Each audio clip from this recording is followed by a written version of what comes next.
Final Space, a show I had been getting a lot of requests to look at, and I bet a lot of those people thought I wasn't going to eventually review it. Ye of Little Faith! So Final Space is the new show from TBS.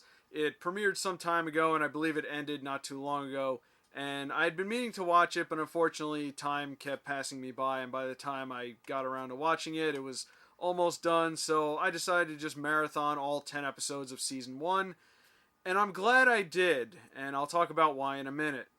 So the show is about Gary, who's a prisoner and is serving his sentence by fixing satellites in space, until one day he runs into Mooncake, who is green and squishy and adorable, and I love him. But it turns out Mooncake is a powerful weapon, and he leads Gary into a world of action, adventure, and conspiracy.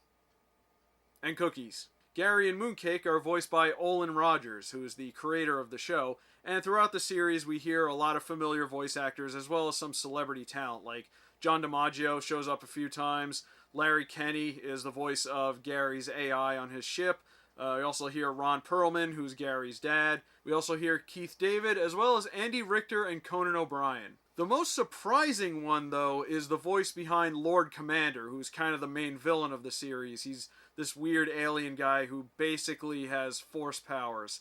He's voiced by David Tennant, and I did not even recognize him.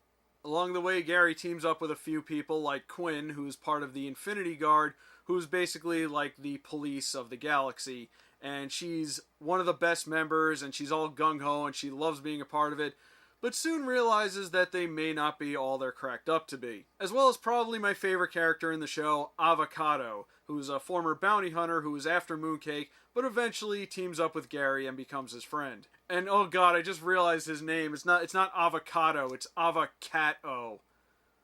Ugh, well played. So this show started out kind of okay. Like, I didn't think it was bad or anything, but nothing about it really grabbed me. But then, later on, it gets really good. Like I said earlier, I marathoned the first 10 episodes, and I'm glad I did, because I feel like if I had judged it by the first couple episodes like I usually do with these videos, I probably wouldn't have continued. However, I'm really glad that I finished it, because, like I said, it gets really good at the end, and you get to see a lot of growth in Gary's character. He kind of starts out as a bit of a douche, and well, honestly, he's still kind of a douche by the end of the season, but you definitely see a lot of growth in his character. He does mature quite a bit, and he does come from a very interesting backstory. I would describe Gary as sort of an idiot who jumps headstrong into a lot of things, but usually, most of the time, things kind of work out. He kind of reminds me of Space Dandy a little bit, if you guys are familiar with Space Dandy. It's been a while since I've actually watched that.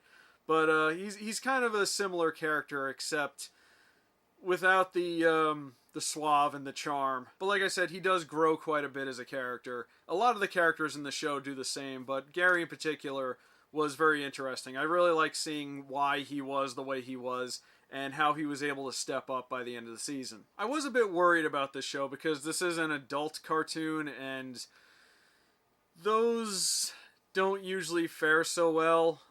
See a lot of Adult Swim shows before Rick and Morty showed up, as well as pretty much everything Fox has ever done. A lot of times with an adult show, they go for a lot of gross out and lewd humor, but this was kept to a pretty good minimum. They built some pretty good lore for this world. It had a very engaging storyline, very likable characters. I think the opening of every episode is very brilliant. It kind of starts at the very end, where Gary's kind of floating through space in this wreckage, and you don't really know what happened, and he has basically 10 minutes of oxygen left, and every episode opens up with about a minute of him, and they kind of count down the minutes, and it was really well done. And it was also very funny. One moment in particular that I really liked was, there was an episode where they had to sneak into this place, and in order to get there, they had to go through this room with all these electrical wires, and they had to kind of Mission Impossible their way through it, and every time they tried to talk, someone would get electrocuted, and they started yelling at each other, and they just all kept getting electrocuted, and it was really funny. So yeah, I ended up really liking this one. I definitely want to see more of it. We're probably not going to get another season till maybe next year. Supposedly they have about 5 seasons worth of material in mind for this show, And that's a good thing, because after the cliffhanger they left off with season 1, there better be more. I've heard a lot of people comparing this show to Rick and Morty, and I kind of see where they're coming from with that. Though this show has a lot less nihilism in it. I still like both shows, but I don't think Final Space is going to replace Rick and Morty. But this show is still very good, and I definitely want to check out more of it. It is a show you're probably going to have to be a little patient with at first. Like I said, it might not grab you right away, but if you stick with it to the very end, it'll definitely pay off. But that's all I got for Final Space. Leave a comment below and let me know what you thought of it. My name is Rob, and I think I've earned a cookie.